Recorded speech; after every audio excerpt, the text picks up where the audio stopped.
tenemos otros temas relacionados al verano. Yo no sé si has tenido problemas, Connie, cuando vas a una piscina, por ejemplo, te sumerges y te entra agua al oído. No, porque yo no me sumerjo en la piscina, yo no nado en el agua del Nada mar. de nada. Nada de nada. Al mar hasta aquí el agüita, la rodilla, y en la piscina hasta aquí no. Pero es recurrente la agüita en los oídos, otitis de verano. ¿Qué pasa también con estas molestias? Que uno dice, oye, enfermarse en invierno es como lo habitual, pero enfermarse en verano, con calor, de vacaciones, como que todo afecta más estar de mal ánimo, de caído y todo lo que significa la otitis, po.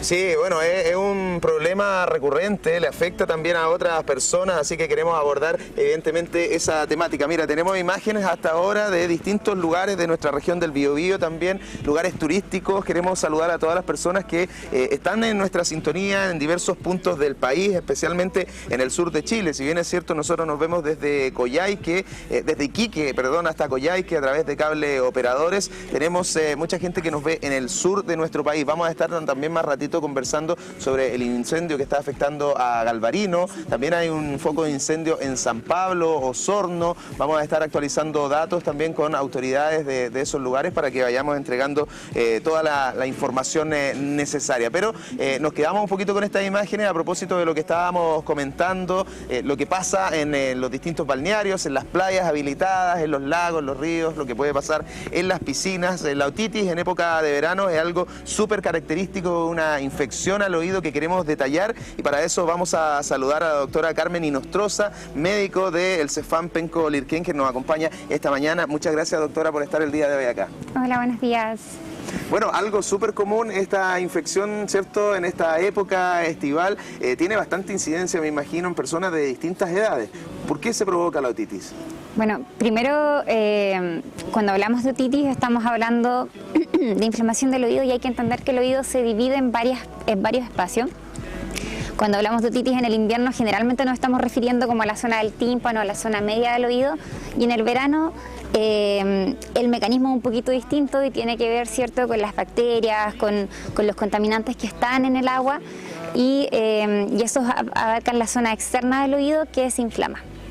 Y eso tiene que ver sobre todo con que al sumergirse en el agua el oído tiende a quedar húmedo, uno se tiende a rascar, a los niños muchas veces les limpiamos con cotonitos o con elementos que pueden ser irritantes, y eso aumenta el riesgo de que se produzca una infección. Sí, porque lo que hay respecto a esos primeros síntomas, puede ser que a mí me ha pasado en la ducha.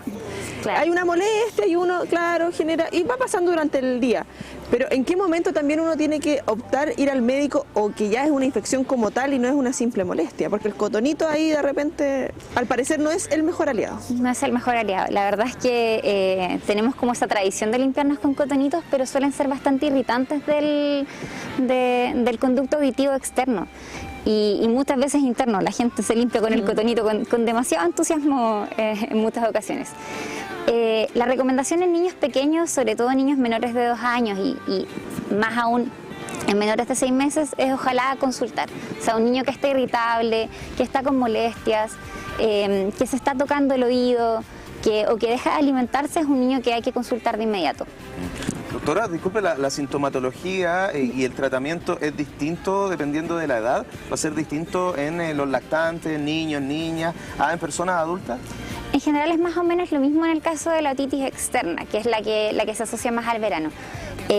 Los síntomas van a ser principalmente el dolor. Lo que pasa es que los niños pequeños a lo mejor no van a ser capaces de localizar su dolor también, y por eso vamos a ver otros síntomas como esta irritabilidad o la falta de apetito que ellos puedan tener, el decaimiento. Claro, puede haber llanto por parte de los lactantes, pero identificar no vamos a saber desde dónde viene. Es más difícil. Claro, y ya los niños más grandes y los adultos generalmente sabemos, porque además es un dolor que es muy superficial. Una forma de reconocerlo es que uno se puede tocar esta parte aquí de la oreja, ¿cierto? Y aquí al tocar duele mucho porque está en la zona externa la irritación.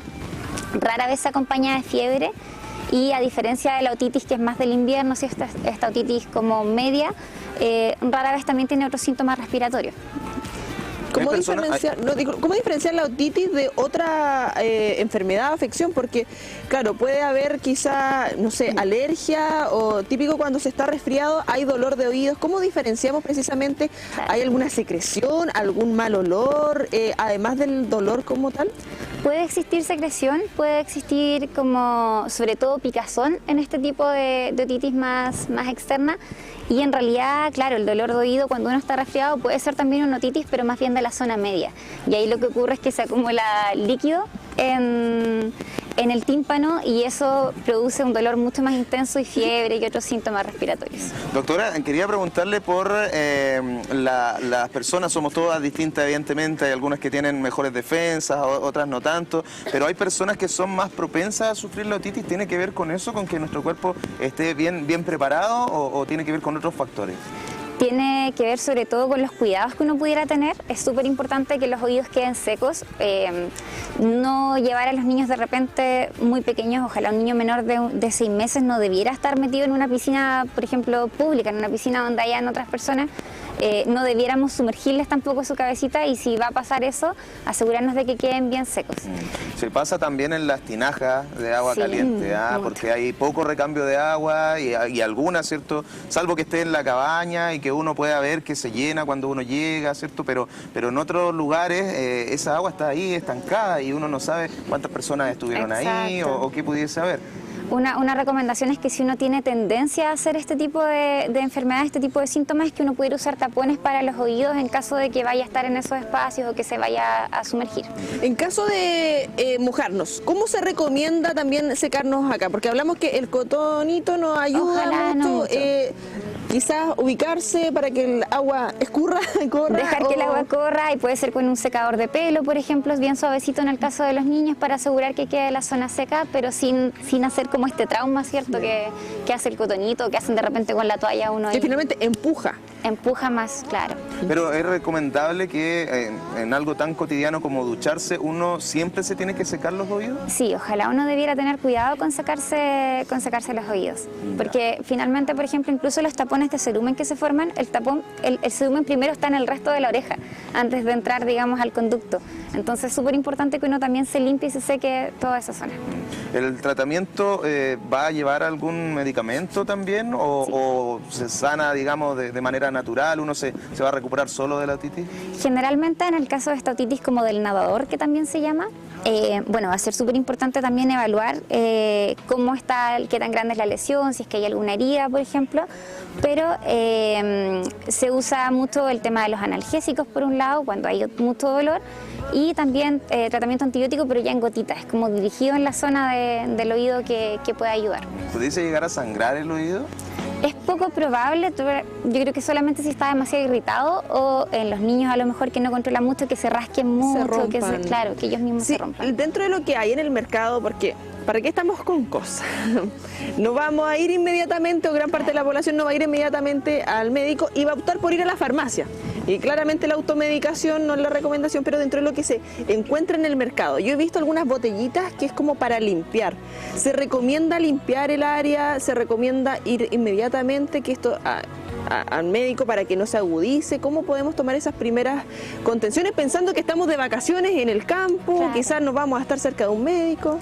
Yo creo que en general en los niños la recomendación sería primero mirar, ¿ya? Sobre todo por el riesgo de que el tímpano, por ejemplo, tenga alguna perforación o que haya una herida mayor, entonces ahí estar agüita adentro, muy mala idea. En el caso de los adultos tal vez podríamos observar por 48 horas máximo y si las molestias persisten consultar. Sobre todo, ¿por qué? Porque en el fondo si es una infección, ya sea por bacteria o por hongo, el tratamiento va a ser necesario con antibióticos. Entonces en realidad vamos a ver que las molestias van a ir aumentando, no se nos va a pasar, se puede agregar un poquito más de compromiso general, un poco de fiebre. Entonces en adultos tal vez podría observar, pero en niños la recomendación sería llevarlos a evaluar. Sí, hay que tomar esa decisión a veces por distintos motivos. Uno no quiere asistir a un centro, pero puede llegar también a revestir un problema grave para una persona el no tratarse de forma adecuada a tiempo. La verdad es que sí, si bien la mayoría de los casos tienen una resolución como media espontánea, o sea que van a ir pasando solitos, al ir secando, al ir saliendo la bacteria, en general la recomendación es evaluarlo porque los niños no van a poder comunicar a lo mejor, no sé, si de repente dejan de escuchar bien, si de repente ya no están como con el mismo nivel de agudeza de su oído, no nos van a poder decir, entonces en esos casos sí o sí mejor evaluarlo. ¿La otitis también podría llevar una pérdida de la audición? Claro, podría llevarlo. Ya es muy poco probable, pero podría pasar. Bueno, doctora, le queremos agradecer que nos haya acompañado en esta mañana. Evidentemente por la contingencia, ¿cierto? Cambian un poco ahí las prioridades en torno al orden de la información que queríamos entregar, pero esto que está relacionado con nuestra salud nos parece también súper importante, porque esta época ustedes lo ven a diario, ¿cierto? Claro. Es muy común que lleguen personas con este problema. Sí, así es. Gracias por la invitación. No, gracias a ti por acompañarnos dentro de lo que hay, evidentemente, en temas de salud, pero no dejando de lado todo lo que está pasando, obviamente, con los incendios forestales. Sí, le agradecemos al Cefam Penco-Lirquén también, donde pertenece la doctora Carmen Inostroza, que nos ha acompañado en este inicio de programa. Gracias, doctora. Gracias. Y ahora queremos revisar un material relacionado